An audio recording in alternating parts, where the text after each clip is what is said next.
В разгар пандемии жители Чалдавара купили машину скорой помощи на собственные деньги. Они надеялись, что новая машина облегчит работу сельских врачей. В пункте скорой помощи Чалдавара не было ни одного автомобиля, хотя в селе живет 12 тысяч человек. Договориться с Минздравом не получилось, и совершенно новая скорая стоит без дела уже больше 2 лет. В момент, когда была пандемия, жители села Чалдавар проявили инициативу и купили машину скорой помощи. Она одна из лучших, наверное, в Кыргызстане по оснащенности, по качеству. Это все началось во время самой страшной, пандемия болуп атканда. Биз бири-бирибизге кирбей калганбыз, туурабы? Бири-бирибиз менен саламдашпай калганбыз, жолдор жабык, элге жардам берейик деп баары дарыдан баштаган. Могу машинеге еще сөз келе элек болчу, просто дарыдан башталган болчу да. Биздин эл жакшы эл экен, ынтымак эл, Чалдаварчы ынтымак эл. Дары да келди. Жанагы концентратор дегендер да келди 8. Бүт бар элге таратып, азыр концентраторлар 8 дагы эле элдер колдонуп жүрөт, бекер. Бир эле могу биздин больницабызда скорый помощь иштеп аткан. Буга чейин иштеп, ичинде фельдшер отуруп, пандемияда жетишпей, бул кишилерге машина болсо тезирээк тияк бияка бармагыле, жардам бермегиле деп элге сунуш кылып туруп, биз эл менен сунуш менен чечип, давай машина алып бере коюп туруп, Германиядагы достор таңдап, видео менен көргөзүп, мына мону деп баарыбыз эметип туруп эле сүйүнүп бул машинаны алып келгенбиз. Власти готовы принять у жителей машину, но оставлять ее в самом Чалдаваре не хотят. В Минздраве утверждают, что у этого села не может быть своего пункта скорой помощи. Оно не попадает под специальные требования. Однако до 2020 года пункт работал. Минздрав же его закрыл. У нас до этого был пункт скорой помощи, где круглосуточно дежурили медсестры, фельдшеры. И можно было ночью приехать, укол, поставить капельницу.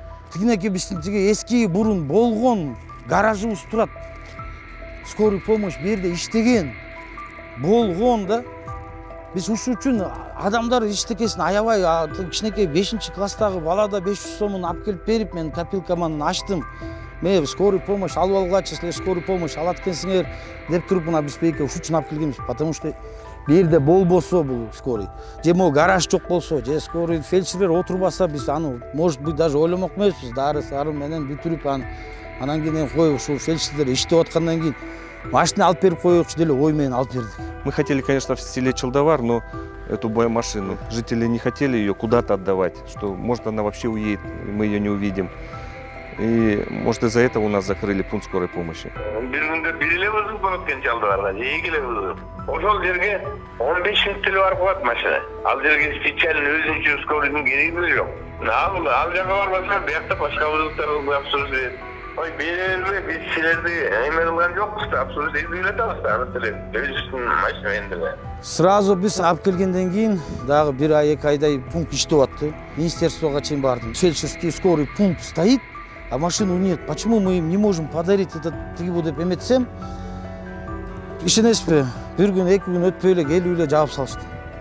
Алып туруп бейекте расформировать кылып салды дагы, бизге штат кишилер жетпей атты эле районго кетип калышты. И бейек жабылып калды.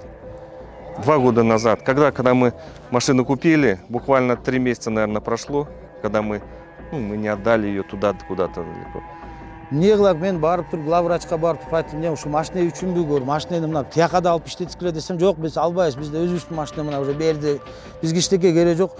Иштекеңер эме жок деп туруп, ушул ойдон туруп калды да бул. Штат ачылбайт, ал штат ачылбайбы, алар биздин баланс берсе, биз районго коюп, райондогу скорыйда кылып иштетип берсек да. Аны бергиси келбейт.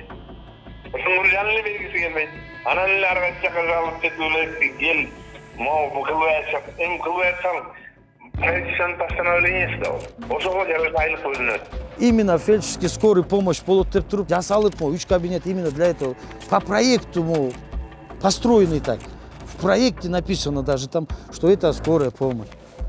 Я не знаю, почему анан кийин машинаны нельзя, и все. Мына ушул гараж айтып атпаймынбы, гараж турат, илгерки мына скорый помощьтун гаражыбыз. Уже более 2 лет мы не можем ее никак поставить на работу. Мы ее хотим Министерству здравоохранения подарить. У нас единственная просьба. Мы ее хотим, пускай она будет в районной больнице. Село Панфиловка, у нас районная больница. Айылга да тезирээк барабыз, тияка тоо жака да тезирээк барабыз.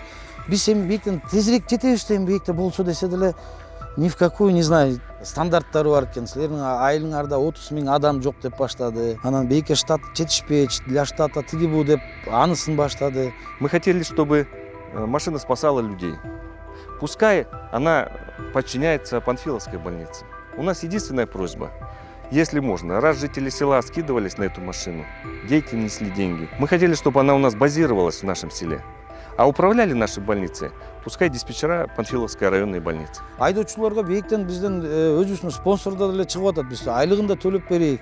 Просто разрешение керек да, биз эме жана фельдшерди, эмени кишини жумушка ала албайбыз, өзүбүз отургуза албайбыз. Только Минздрав кыла алат. Минздравка мына машинистердин балаңызыңарга подарка кылайык биздин айылдын атынан.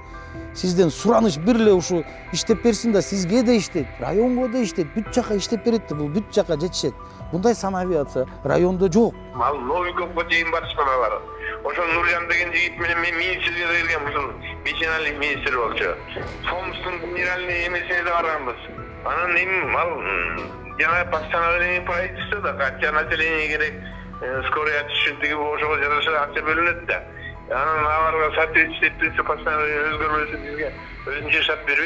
Жители села надеются, что у них получится договориться с Министерством здравоохранения, иначе машину придется продать. На вырученные деньги местные депутаты хотят построить новое футбольное поле.